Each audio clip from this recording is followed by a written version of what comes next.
네, 안녕하세요. 주식은 역시 기리기리새 기리십니다. 안녕하세요, 이름들. 자, 요즘 공모주가 좀 잘 돼서 정말 다행인 것 같습니다. 얼마 전까지만 들어도 장도 안 좋은데 공모주도 완전 폭망이라서 야, 진짜 주식 먹을 거 없다 이런 생각을 했죠. 하지만 최근에는 일주일에 치킨 한 마리 이상이 나오는 걸 우리가 확인할 수 있기 때문에 저 길이 또 공부하는데 조금 더 신이 나는 것 같습니다. 자, 오늘도 한번 공부해 보도록 할게요. 다음 주에 상장한 애들을 어떻게 팔지, 그리고 다음 주에 IPO하는 기업들, 그 기업들을 청약을 해야 될지 말지 일단 결론부터 말씀드리자면 매우 좋을 것 같은데 한번 보도록 하겠습니다. 매주 토요일마다 돌아오는 그 시간입니다. 이번 주 공모 일정 같이 공부하시죠. 렛츠 기릿! 자, 바로 내용으로 들어가도록 하겠습니다. 그리고 그 전에 이 영상의 순서를 말씀드리자면은 이번 주에 상장한 주식, 그리고 이번 주에 청약한 주식, 그리고 다음 주에 상장할 주식, 다음 주에 청약할 주식, 이렇게 4분할로 나눠서 깔끔하게 설명드리도록 하겠습니다. 첫 번째입니다. 이번 주에 상장한 주식이 어떤 흐름이 나왔는지, 저 기릿은 치킨을 획득했는지 보도록 하겠습니다. 루닛 그리고 스펙. 첫 번째 루닛을 보도록 하겠습니다. 목요일날 상장을 했고 상장 당일 상한가에 도착하는 걸 확인할 수 있죠. 기관 수요 측이 너무나 폭망이 나왔는데 그 와중에 공모가 다이언트를 조금 크게 해서 야, 이걸 청약을 해야 되는가 말아야 되는가 그런 고민이 많았는데, 하지만 그 와중에 좋은 결과를 내보내는 걸 확인할 수 있습니다. 상장 당일 눈이 공모가는 3만원, 시초가는 38,000원, 고가는 4만원, 그리고 종가는 4만원에서 마무리가 되었습니다. 그리고 저희를 쓰는 기름들이 아시다시피 딱 10주만 청약해서 10주를 받은 걸 확인할 수 있고, 그리고 그거를 상한가에는 당연히 팔지 못했습니다. 저의 원칙은 상장 초반에 그냥 저 기릿이 만족할 만한 수익을 준다면 바로 매도하는 걸 원칙으로 삼고 있기 때문에, 처음에 주가가 딱 5,000원 정도 올랐을 때, 그러니까 35,000원이겠네요. 그 정도 올랐을 때 바로 매도했다는 거 알려드리도록 하겠습니다. 그래서 48,677원, 이 정도면은 치킨 2마리에 치즈볼 2개 이 정도 된다고 볼 수 있겠죠. 되게 나이스한 수익을 낸 걸 확인할 수 있습니다. 루닛에 청약하신 기름들 전부 다 좋은 결과 있었길 진심으로 바랄게요. 그리고 다음입니다. IBKS 스펙 18호가 있었습니다. 이 친구는 다른 스펙이랑 비슷한 흐름이 나타났네요. 공모가 2,000원, 시초가 2,185원, 고가 2,200원, 그리고 종가는 2,145원으로 한 주당 150원 남짓 오르고 마무리가 되었습니다. 그리고 저기릿은 당연히 패스를 했고요. 다음입니다. 이번 주에 IPO한 기업들 많았습니다. 그리고 그 안에 성일 하이텍, 아니 치킨 하이텍 있는 걸 확인할 수 있죠. 그거를 비롯해서 이 5가지가 어떤 결과가 나왔는지 빠르게 보도록 할게요. 일단 성일 하이텍 매우 좋은 결과 나왔습니다. 증거금이 무려 20조나 몰리는 걸 확인할 수 있고, 지금같이 시장이 안 좋을 때 이 정도 금액이 몰렸다는 거는 야, 그 정도로 현재 관심이 높구나 라는 생각을 해볼 수 있습니다. 그래서 균등 배정 수량은 꽤나 많았었는데 KB는 0.3, 대신은 0.4, 그리고 삼성은 0.15, 전부 다 0.5가 안 되는 걸 확인할 수 있죠. 그렇기 때문에 한 주 받기도 매우 어려웠다라고 볼 수 있습니다. 그런데 그 와중에 저 기릿이 드디어 똥손을 탈피했다고 합니다. 저 기릿은 한 개를 받았고요. 게다가 이 와중에 힐이 또 한 개를 받았다는 거, 갑자기 왜 이렇게 재수가 재수가 좋으면 안 될 것 같은 이 기분이 뭘까요? 그래서 히릿이랑 저랑 뭔가 좀 오싹하다 이런 얘기를 했었는데, 하지만 저 기릿은 지난번에 LG엔솔도 남들보다 한 개를 또 적게 받았었기 때문에 이번에 드디어 한 개를 또 받아가는구나 라는 생각은 해볼 수 있습니다. 결국 돌고 도네요. 어쨌든 청약하신 분들 최대치 받았기를 진심으로 바라며, 그리고 상장일은 다음 주 목요일입니다. 조금 뒤에 어떻게 팔지 말씀드리도록 할게요. 다음입니다. ICH, 저 기릿은 바로 패스를 했습니다. 기관 경쟁률 57대1 매우 최악인 걸 볼 수 있고, 그래서 균등 배정을 했다면은 45주에서 46주나 받을 수 있었다고 합니다.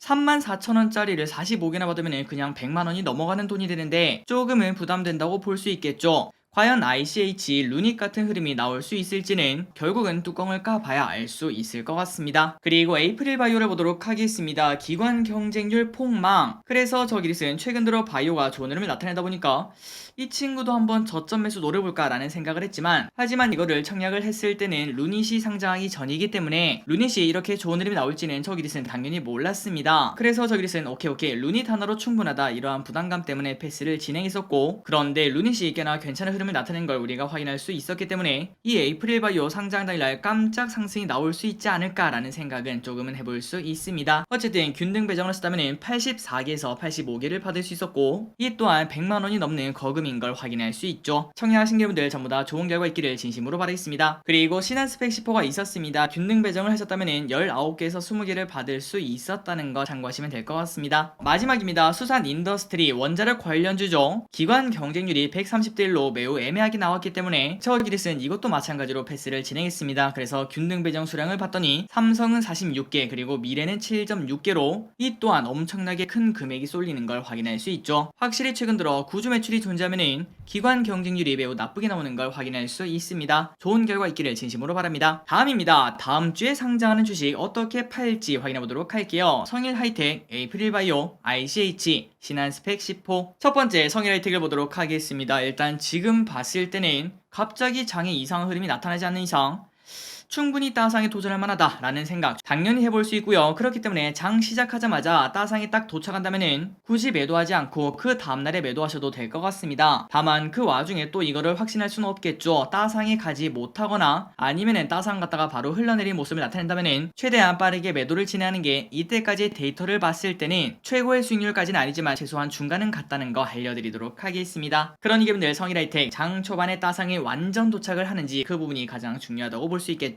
다음입니다. 에이프릴바이오를 보도록 하겠습니다. NH투자증권에서 진행을 했고요. 자, 이 친구 목요일날 상장을 합니다. 그런데 지금 딱 보니까 방금 전에 봤던 성일하이텍이랑 겹치는 걸 확인할 수 있네요. 그렇기 때문에 자금이 쏠리는 걸 생각하자면은 아무리 바이오라도 상장 첫날에 바로 출발하기는 조금 어렵다고 볼 수 있겠구나 라고 볼 수 있습니다. 그래서 만약에 여러분들이 에이프릴바이오에 청약을 하셨다면은 만약에 장 초반에 주가가 조금이라도 오르면은 저기릿이 루닛을 판 것처럼 그냥 바로 매도하시는 게 어떻겠나 라고 말씀드리고 싶고, 만약에 주가가 빠졌다 그런 상황이라면 어차피 여러분들이 바이오에 대해서 조금 믿고 에이프릴바이오를 믿고 샀으니까 조금씩 저점 분할 매수를 진행해서 좋은 결과가 나올 때까지 들고 있는 게 어떻겠나 라고 말씀드리고 싶습니다. 그런데 이거는 절대 종목 추천이 아니라 여러분들이 에이프릴바이오가 무조건 오를 거야 라고 믿고 있을 경우에만 사용할 수 있는 방법이겠죠. 좋은 결과 있기를 진심으로 바라고, 어쨌든 상장 날짜가 조금은 안 좋다는 걸 확인할 수 있네요. 다음입니다. ICH. 이 친구는 금요일날 상장합니다. 그나마 다행. 하지만 경쟁률이 매우 나빴고 유통비율도 33%라서 그렇게 낮다고 말하기는 조금은 어렵기 때문에 상장 당일 흐름은 일단은 하락하고 출발할 가능성이 분명 있다라고 볼 수 있습니다. 그런데 여기서 또 반전 흐름 나올 수 있겠죠. 주가가 또 오른다면 바로 매도하시면 될 것 같고, 방금 전에 말씀드렸던 에이프릴바이오랑 똑같은 전략을 사용하시면 될 것 같습니다. 좋은 결과 있기를 진심으로 바라겠습니다. 마지막입니다. 신한스펙 10호. 이제 스펙은 아마도 여러분들 다 알고 계실 거라고 생각합니다. 그냥 들고 계시다가 2,500원, 3,000원 여기 넘어가면은 매도를 진행하시면 될 것 같습니다. 당연히 좋은 결과 있을 거예요. 자, 이제 마지막입니다. 이번 주에도 우리가 치킨을 획득했고, 그리고 다음 주에도 충분히 따상 때문에 치킨을 획득할 것 같은데, 그 와중에 이번에 오는 IPO 기업 3가지도 이거 좀 괜찮다라는 생각이 들더라고요. 어떤 기업이 특별히 괜찮은지 한번 빠르게 확인해 보도록 하겠습니다. 그리고 여러분들 여기까지 보셨다면 좋아요 한번 눌러주시면 진심으로 감사하겠습니다. 그리고 구독 버튼을 누르면 저 기릿이 춤을 춘다는 것도 알려드리도록 하겠습니다.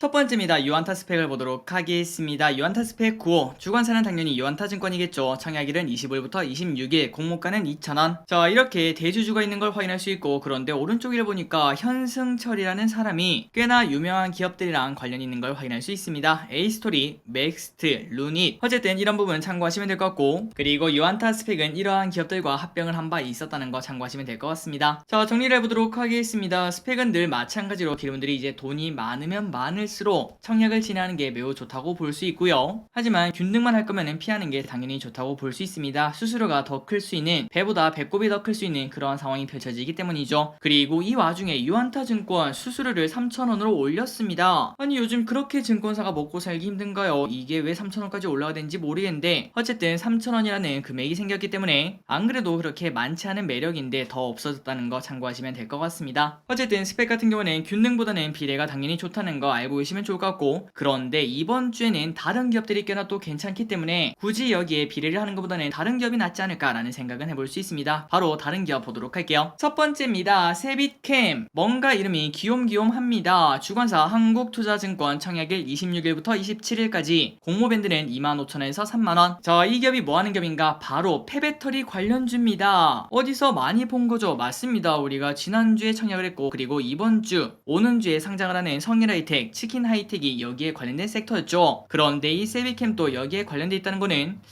야, 이 친구도 이거 따상 유망주다 라는 이야기 해볼 수 있습니다. 정말 빠르게 뭐하는 기업인지 설명드리도록 할게요. 일단 이 기업은 사업이 크게 두 가지입니다. 폐전지 재활용이 있고요, 그 다음에 폐산 재활용이 있는데, 일단 먼저 폐산 재활용을 설명드리자면은 반도체 디스플레이 C각 공정에서 발생하는 폐산이 있습니다. 그런데 그 폐산에서 인산이랑 질산 나트륨을 회수한 다음 비료업체다가 판매하는 그러한 사업 아이템을 가지고 있다고 합니다. 그리고 이 사업을 바탕으로 세비캠은 이때까지 성장을 해왔고, 그런데 지금은 아래 보시면 매출 비중이 30%밖에 안 되는 걸 확인할 수 있죠. 그 말이 뭘까요? 맞습니다. 이때까지 세비캠은 폐산 재활용으로 성장을 해왔지만, 그런데 지금부터는 폐전지 재활용이 이미 그거를 따라잡았다는 걸 확인할 수 있죠. 그리고 아마도 몇 년 안에는 폐전지 재활용이 대부분을 차지할 걸 쉽게 생각을 해볼 수 있습니다. 매출을 보니까 매년 2배씩 성장을 하고 있더라고요. 어쨌든 폐산 재활용이라는 이러한 사업을 가지고 있는 걸 확인할 수 있고, 그리고 플러스 지금 메인 사업은 폐전지 재활용, 그러니까 폐배터리에 관련된 사업이구나 라고 볼 수 있습니다. 이거에 대해서 조금 더 설명드리자면, 일단 폐배터리는 전구체 복합액과 그리고 재활용 양극재, 파우더, 가루죠 가루, 이렇게 두 가지로 나뉠 수 있다고 합니다. 이게 무슨 소린지 잘 모르시겠다면 위에 거는 그냥 액체라고 생각하시면 될 것 같고, 그리고 아래 거는 파우더, 가루라고 생각하시면 될 것 같아요.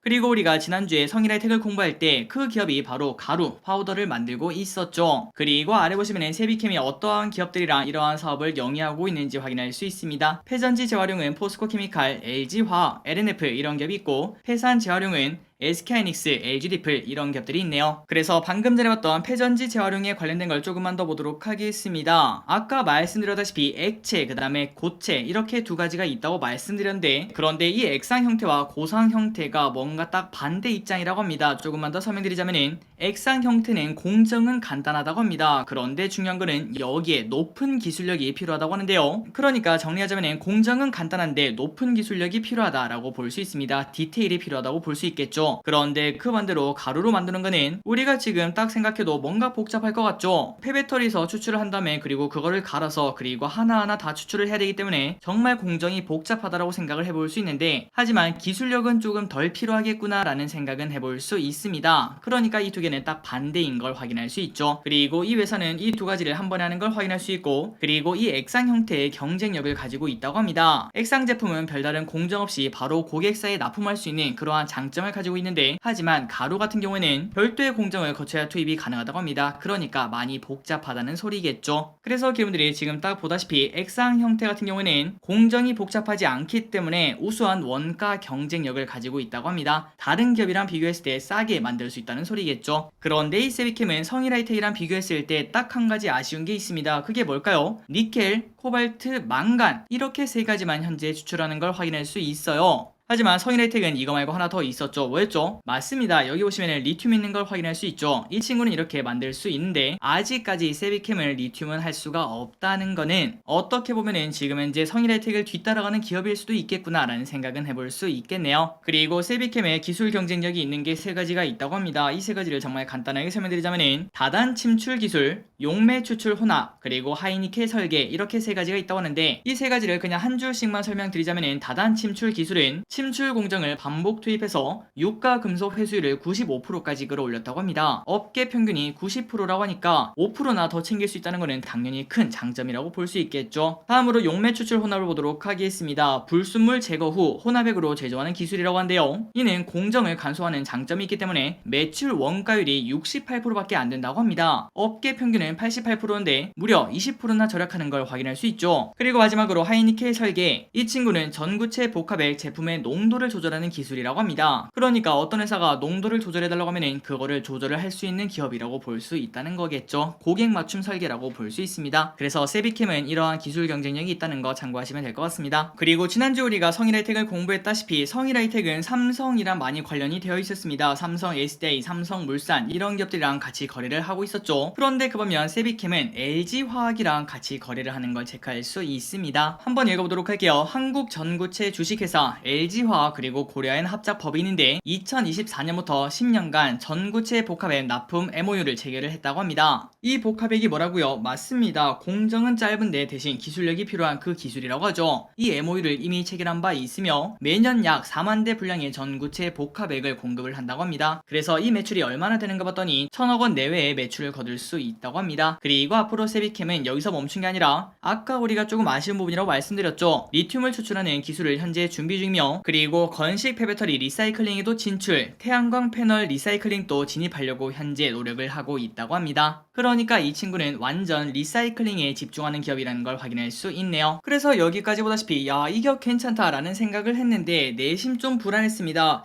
야, 이 정도 뭐 기술력이 좋고 그리고 앞으로 성장력이 좋다고 하니까 아직까지는 적자가 아닐까라는 생각을 했는데 완전 기호였습니다. 실적 성장세가 괴물인 걸 확인할 수 있죠. 벌써 올해 영업이익이 작년 영업이익의 50% 이상을 획득하는 걸 확인할 수 있습니다. 순이익도 마찬가지고요. 그래서 이제 정리해보도록 하겠습니다. 세비캠 한국투자증권에서 진행을 하고요. 청약일은 화요일부터 수요일까지 아직까지 기관수요 측은 나오지 않았기 때문에 월요일날 따로 또 영상 올려드리도록 하겠습니다. 그런데 일단 지금 봤을 때는 야, 이게 나쁘게 나오기는 좀 힘들 것 같은데 라는 생각 충분히 해볼 수 있습니다. 그리고 이 부분이 좀 아쉽네요. 왜 굳이 20주를 했는지. 어쨌든 최소 청약 기준은 10주가 아니라 20주라는 거, 그래서 공모가 상당 기준 30만원이 필요하다는 거 참고하시면 될 것 같고 균등 배정 수량은 16만 주 정도밖에 안 되기 때문에 이 또한 경쟁률이 좋게 나오면은 0.5개 정도 받을 수 있을까라는 생각은 해볼 수 있습니다. 그리고 수수료 2,000원, 공모 유통물량 예정치는 34%, 예상 시총은 1,400억이고 다만 좀 아쉬운 거는 구주 매출이 15%가 있다는 거. 그래서 저기서는 개인적으로 좀 궁금합니다. 최근 들어 기관 경쟁률이 구주 매출이 있는 기업들은 완전 뺨을 때리는 걸 확인할 수 있었는데 그런데 이번에는 워낙 기업 자체가 괜찮기 때문에 이 구주 매출을 씹고 기관들도 이번에는 러브콜을 보낼지 한번 관심있게 봐야 될 것 같습니다. 어쨌든 폐배터리 관련주가 또 왔다는 거 기름분들이 참고하시면 될 것 같네요. 다음 기업을 보도록 하겠습니다. 마지막 기업이죠. 이제 빠르게 보도록 할게요. 이 기업도 꽤나 괜찮습니다. 일단 2차전지에 관련된 기업이라는 거, HYTC 주관사 신영 유진 현대차, 청약일 28일부터 29일까지, 공모밴드는 13,000원에서 15,000원이라고 합니다. 자, HYTC를 바로 보도록 하겠습니다. 2차전지 생산 설비의 초정밀 부품 생산 기업이라고 하는데요. 그러니까 2차전지 안에 그 부품이 들어가는 게 아니라 2차전지 생산 설비 안에 들어가는 그 부품을 생산하는 기업이라고 합니다. 그렇다면 기술력이 중요하겠죠. 얼마나 큰 기술력을 가지고 있는가 봤더니 이미 국내 3사에 납품을 하고 있으며 그 외에도 테슬라, 리비안 등 고객사들이랑 현재 협의를 하거나 그리고 납품을 하고 있다고 합니다. 이미 충분히 기술 경쟁력이 있다는 소리겠죠. 그리고 이 기업은 치킨하이텍이랑 비슷합니다. 삼성 SDI를 대상으로 하는 매출 비중이 무려 50% 이상을 차지를 한다고 합니다. 그리고 19년부터 21년까지 매출액은 연평균 35% 증가했고 21년 영업이익률이 무려 20%나 된다는 거, 돈을 잘 벌고 있다는 걸 확인할 수 있죠. 그리고 내수는 45%밖에 안 되고 수출이 무려 54%나 된다고 합니다. 그래서 이 기업이 뭐 하는 기업인지 딱 한 장 안에 설명을 해드리도록 하겠습니다. 우리가 이때까지 반도체 공정은 많이 봤습니다. 그런데 이번에는 2차전지 공정을 간단하게 보도록 할게요. 일반적으로 2차전지 공정은 극판 공정, 조립 공정, 화성 공정 이렇게 3단계로 나뉠 수 있고 그리고 그 안에는 믹싱, 코팅, 프레싱, 슬리팅, 드라잉, 와인딩, 노칭, 스태킹, 어셈블리, 필링, 실링, 마지막으로 에이징, 충방전, 품질 검사, 모듈 앤 팩 이렇게 나뉠 수 있다고 하는데 그 안에 이렇게 빨간색으로 체크한 거 있죠. 슬리팅, 와인딩, 노칭, 스태킹, 어셈블리, 실링 여기에 필요한 장비에 들어가는 부품을 생산을 하고 있다고 합니다. 그리고 이 안에서 가장 중요한 거는 바로 이 슬리팅인데 이 슬리팅이 뭔가 봤더니 프레싱, 그러니까 뭔가 눌렀다는 의미겠죠. 이렇게 눌린 극판을 자르는 게 바로 슬리팅이라고 합니다. 그래서 이 슬리팅 공정에서 전지 사이즈에 맞춰 일정한 규격으로 자르는 부품 나이프 유닛, 그리고 그렇게 잘린 극판을 롤 형태로 감아주는 부품 픽 샤프트가 있다고 합니다. 그 사진이 바로 오른쪽에 있죠. 마지막에 말씀드렸던 롤 형태로 감아주는 게 이게 픽 샤프트, 그리고 위에 있는 바로 이게 일정한 규격으로 잘라주는 나이프 유닛이라고 합니다. 이 부분은 그냥 참고하시면 될 것 같아요. 그래서 HYTC는 여기에 강점이 있다고 생각을 해볼 수 있고 그리고 당연히 나머지도 강점이 있습니다. 이 아래쪽에 있는 와인딩, 노칭 등등등 여기에 필요한 부품을 납품한다고 생각을 해볼 수 있고 그런데 우리가 지금 딱 생각해봤을 때 야 그런데 그 장비에 납품하는 부품은 그냥 한번 납품하고 끝 아닐까라는 생각을 해볼 수 있습니다. 그런데 이 기업은 그냥 단순 부품을 공급하는 게 아니라 소모품성 초정밀 부품을 공급을 하기 때문에 마모가 발생을 한다고 합니다. 그래서 주기적인 교체가 필요한 부품이라고 합니다. 그 말인즉슨 지속적인 매출 창출이 가능하다라고 생각을 해볼 수 있겠죠. 그렇다면 점유율이 꽤나 중요할 것 같은데 그런데 점유율을 한번 확인해봤더니 경쟁업체는 현재 비상장인데다가 다른 장비 매출과 섞여 있기 때문에 점유율을 확인하기는 조금 어려운 부분이 있다고 합니다. 그리고 향후에는 이뿐만 아니라 2차전지, 노친금형 사업까지 영역을 확대할 예정인데 기존 사업 부분과 견줄 정도로 매출 성장이 엄청날 것으로 예상이 된다고 합니다. 아까 우리가 봤었죠. 이 기업 지금 현재도 엄청나게 성장하고 있습니다. 그런데 이 노친금형 사업까지 영역을 확장하면은 더 큰 성장을 해볼 수 있다는 거겠죠. 그래서 매출을 보도록 하겠습니다. 야, 이런 기업이면 또 적자 내는 거 아니야 라는 생각을 했지만 또다시 매출을 잘 내고 있네요. 이번 주 기업들 꽤나 괜찮습니다. 기관 수혜직도 꽤나 잘 나오지 않을까 라는 생각을 해볼 수 있습니다. 정리해보도록 하겠습니다. HYTC 우리가 청약을 해야 되는가 말아야 되는가. 일단 청약일은 목요일부터 금요일까지고 기관 수혜직은 아직까지 나오지 않았습니다. 아마도 다음 주에 나올 것 같은데 그때 조금 더 정확하게 청약을 할지 말지 알려드리도록 하고, 일단 지금 봤을 때는 충분히 우리가 청약할 만한 기업이다 라고 생각을 해볼 수 있습니다. 다만 여기서 조금 아쉬운 게 있습니다. 이번에는 최소 청약이 50주부터라는 거, 갈수록 최소 청약 주수가 늘어나는 걸 확인할 수 있는데 이거는 조금 우리한테는 부담이 되는 숫자다. 물론 그 정도 금액 어떻게 마련한다면 마련할 수 있겠지만 또 가끔 우리가 30일 중에 돈이 모자라는 그런 시기가 있지 않겠습니까? 그때랑 맞아떨어지면 부담이 되는 건 사실이라고 볼 수 있겠죠. 어쨌든 최소 청약 주수가 50주라는 거는 참고하시면 될 것 같고, 그리고 유진이랑 현대차가 67,000주밖에 안 됩니다. 그렇기 때문에 만약에 기업들이 이거를 청약하실 거면은 신영증권을 가지고 있는 게 매우 좋다고 볼 수 있겠죠. 그리고 기업들이 아시다시피 신영증권, 유진증권, 현대차증권 셋 다 그렇게 인기가 많지 않은 증권사라고 볼 수 있기 때문에 이 기업이 기관 수혜칙이 잘 나온다고 치더라도 경쟁률이 그렇게 높지만은 않을 거라고도 생각을 해볼 수 있습니다. 그러니 기업들 일단 지금까지 봤을 때 야, 이 기업 괜찮다라는 생각이 든다면은 그냥 한 번쯤 신영증권 만드시는 것도 괜찮을 것 같고, 그리고 혹시나 조금 더 확인하고 싶다 그렇다면은 기관 수혜칙이 나오면은 그날 저녁에 바로 영상을 올려드리도록 하겠습니다. 그때 만드시면 된다는 거 참고하시면 될 것 같아요. 그런데 여기서 또 한 가지 중요한 게 있습니다. 자, 유진이랑 현대차 같은 경우에는 청약 초일 전일, 그러니까 청약일이 목요일이니까 수요일까지 만들라는 소리고요. 그런데 신영은 또 웃깁니다. 청약 초일 전일 9시까지 개설이라고 적혀있죠. 그러니까 수요일날까지 만드는 게 아니라 수요일날 5시까지만 만들 수 있다는 건데, 만약에 기관 수혜칙 결과가 화요일날 안 나오고 수요일날 나온다면은 아마도 기업들이 그걸 딱 확인하고 야, 이제 만들어야겠다라고 딱 하는 찰나 못 만드는 상황을 직면할 수 있습니다. 그러니 기업들 지금 조금 시간 여유가 있고 20일 제한에 걸리지 않고 그 다음에 딱히 그거를 신경 쓰지 않으신다면은 그냥 이번 주말에 한번 만들어 놓으시는 것도 괜찮을 것 같습니다. 이 부분은 참고하시면 될 것 같아요. 어쨌든 이번 주 기업 두 가지 꽤나 괜찮은 걸 확인할 수 있었습니다. 좋은 결과 있기를 진심으로 바랍니다. 이제 정리해보도록 하겠습니다. 달려가보도록 할게요. 다음주 월화 유안타 9호 그리고 세비캠 청약을 진행하는 걸 확인할 수 있고, 그리고 목금은 HYTC 이 기업이 청약을 진행, 그리고 목요일은 성일하이텍, 에이프릴바이오, 금요일은 ICH와 신한스펙 10호가 상장을 한다고 합니다. 참고하시면 될 것 같아요. 그리고 그 다음 주에는 오랜만에 아무것도 없네요. 그런데 그 다음에 드디어 옵니다. 소카.